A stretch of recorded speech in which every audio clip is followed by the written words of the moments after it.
Well, ang team ko talaga, Lakers, pero hindi pumasok. But now, sana pumasok sa finals. It's either Cleveland Cavaliers and Golden State. Parang feeling ko sila yung match eh. Feeling ko sila talaga yung maglalaban sa finals. And magandang laban. Kasi gusto ko ang Cleveland para kahit pa paano mag-champion ng Cleveland. Dahil when LeBron left, naiwan yung city. And ngayon, sana mabigyan niya. Bukod sa kanya, I love Steve Kerr. Bulls fan kasi ako growing up.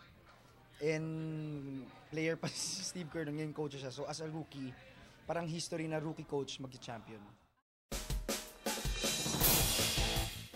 Go Cleveland and Golden State. Ako yun talaga yung dalawang team na gusto ko mag-champion. May reasons and sana sila yung pumasok. Pag pumasok sila, okay na ako.